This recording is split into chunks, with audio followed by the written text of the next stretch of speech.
Shalom, selamat pagi saudara yang diberkati. Kita akan merenungkan firman Tuhan dari 2 Timotius 2 ayat 8 hingga ayat 13. Demikian firman Tuhan. Ingatlah akan Yesus Kristus yang telah dibangkitkan dari antara orang mati, yang telah dilahirkan sebagai keturunan Daud. Itulah yang kuberitakan dalam Injilku. Karena pemberitaan Injil inilah aku menderita, malah dibelenggu seperti seorang penjahat. Tetapi firman Allah tidak terbelenggu. Karena itu aku sabar menanggung semuanya itu bagi orang-orang pilihan Allah, supaya mereka juga mendapat keselamatan dalam Kristus Yesus dengan kemuliaan yang kekal. Benarlah perkataan ini, jika kita mati dengan Dia, kita pun akan hidup dengan Dia. Jika kita sabar, kita pun akan memerintah dengan Dia. Jika kita menyangkal Dia, Dia pun akan menyangkal kita. Jika kita tidak setia, Dia tetap setia karena Dia tidak dapat menyangkal dirinya. Saudara, firman Tuhan hari ini mengingatkan Injil adalah kekuatan Allah yang menyelamatkan. Bapak Ibu Saudaraku yang diberkati, karena pemberitaan Injil lah, Paulus katakan, aku menderita seperti seorang penjahat, tetapi firman Allah tidak terbelenggu. Saudara yang diberkati, percayalah janji firman Tuhan dan Injil merupakan kekuatan Tuhan.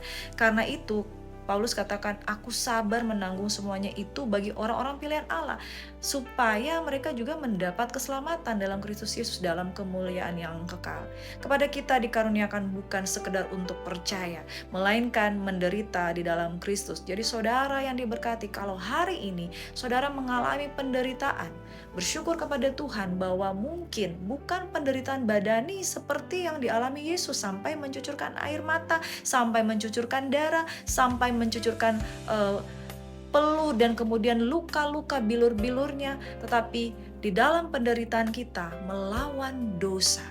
Itu saudara, melawan dosa penting bagi kita untuk yang pertama, kita harus sangkal diri dan pikul salib. Firman Tuhan katakan di dalam 2 Timotius 2 ayat 12, jika kita sabar, kita pun akan memerintah dengan Dia. Jika kita menyangkal Dia, Dia akan menyangkal kita.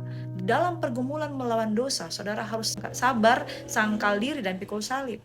Dan di ayat yang 11 dikatakan, jika kita mati dengan Dia, kita pun akan hidup dengan Dia. Mati terhadap dosa, mati terhadap kedagingan, maka roh kita akan hidup.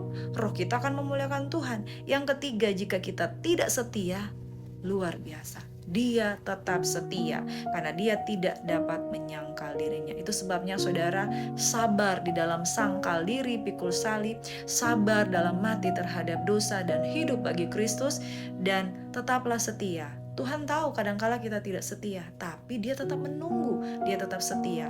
Oleh sebab itu, tetap percaya, tetap setia. Tuhan memberkati kehidupan kita semua. Amin. Shalom. God bless you.